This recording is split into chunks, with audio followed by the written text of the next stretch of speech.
Assalamualaikum warahmatullahi wabarakatuh. Bismillahirrahmanirrahim. Alhamdulillahirabbil alamin. Allahumma sholli wa sallim ala sayyidina Muhammadinil fatih lima ulik wal khatim lima sabaq wan nasiril haq bil haq wal hadi ila siratikal mustaqim wa ala alihi wa sahbihi haqqa qadrihi wa miqdaril adim. Amma ba'd.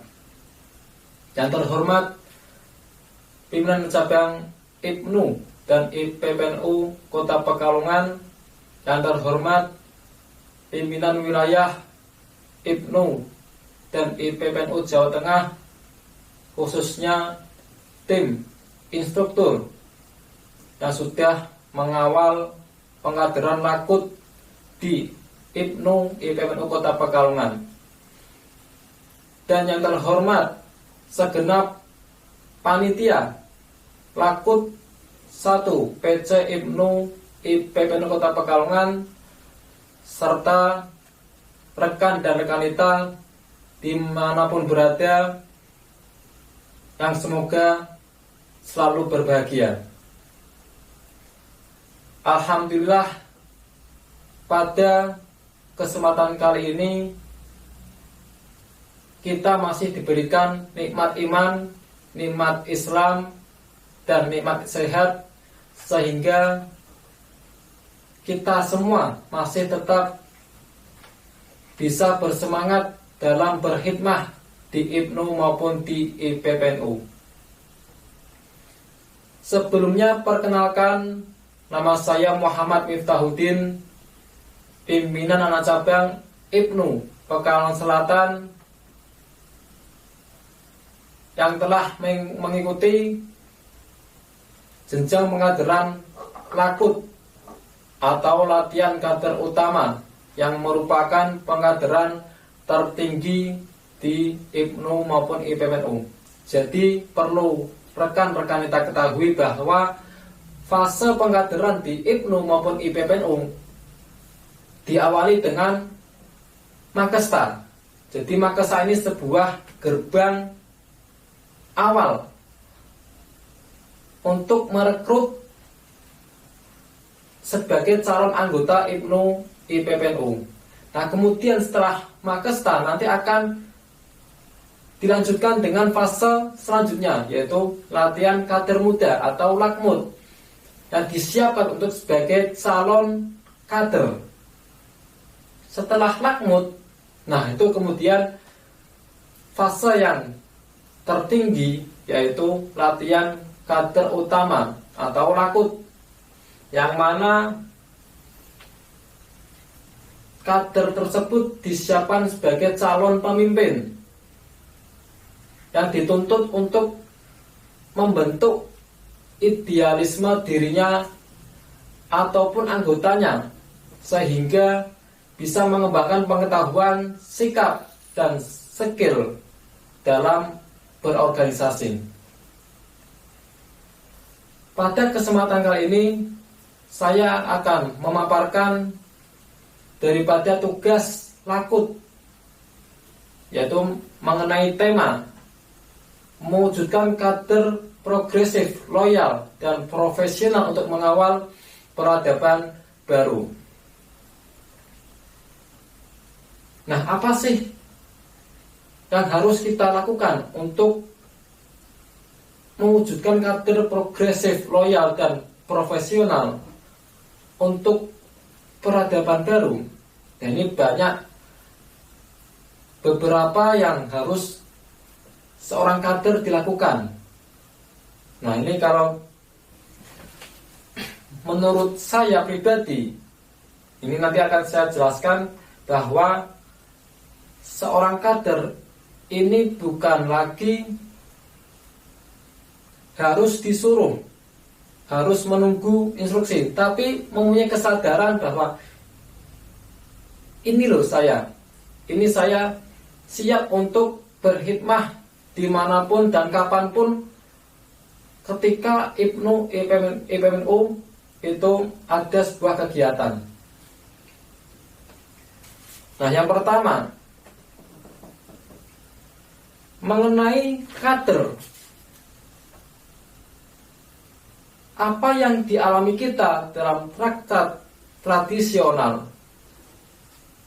khazanah keilmuan dan amaliyah tidaklah cukup tanpa bisa diorganisasi dengan baik, selain menakar integritas, akhlak, dan kepribadian. Karena kenapa? Kader itu personality branding atas organisasi. Apabila kader itu baik, maka citra organisasi juga akan baik. Begitupun sebaliknya. Personalitas kader akan menentukan maju mundurnya, progresif atau tidaknya, konsisten atau inkonsistennya, dinamis atau statisnya, berkembang atau jumutnya sebuah ikatan. Personalitas ini tidak hanya disadari oleh basis pengetahuan yang matang, penguasaan atas kitab kuning atau kajian kontemporer, senantiasa mematik semangat literasi atau memiliki kecakapan dalam manajemen pembagian peran atau distribusi potensi, mengikat emosional sebagai penggalangan solidaritas dan kebersamaan. Nah, dalam personalitas diri kemudian untuk pembagian peran dan distribusi potensi ini sangat penting. Karena kalau sesuatu bidang itu tidak dikendalikan oleh yang ahlinya, maka akan tidak bisa berjalan dengan baik. Nah, kemudian kader juga harus bisa melakukan membangun jejaring lintas budaya maupun agama agar tidak ketinggalan dalam kemajuan zaman.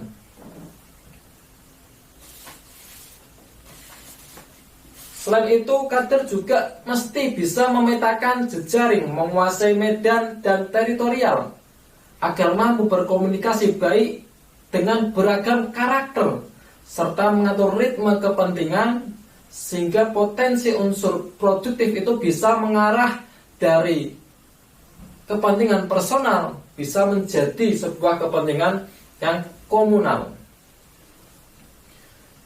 Maka dari itu setiap kader dituntut bisa menghadapi situasi apapun agar tidak terjadi dinamika yang mengarah kepada pembusukan dari dalam ataupun membenturkan dengan unsur lain yang arahnya melemahkan komponen inti dari organisasi ataupun suatu pimpinan. Nah, pengalaman dalam mengatasi dan mengelola konflik serta kedalaman dalam membaca situasi dan reaksi yang berkembang inilah yang nantinya akan menentukan suatu keputusan yang arahnya berakibat pada dua hal. Apakah maju dan berkembang atau malah terpelosok, mundur dan terbelakang. Maka jelas bahwa kaderisasi adalah ruh dari Ibnu IPPNU. Kemudian membentuk seseorang yang punya loyalitas dan keterampilan dalam memimpin serta kedewasaan ketika dipimpin tidak turun begitu saja dari langit, tapi butuh yang namanya ikhtiar, sebuah proses ketelatenan dalam kedisiplinan yang mesti dilaluinya dalam satu tarikan nafas yang panjang. Mau apa kalangan muda NU yang notabene-nya pelajar, mahasiswa maupun santri jika ber-NU hanya karena kebesaran, glorifikasi tanpa mau membesarkan, tanpa mau menggelorakan. Nah, dalam menghadapi situasi maupun kondisi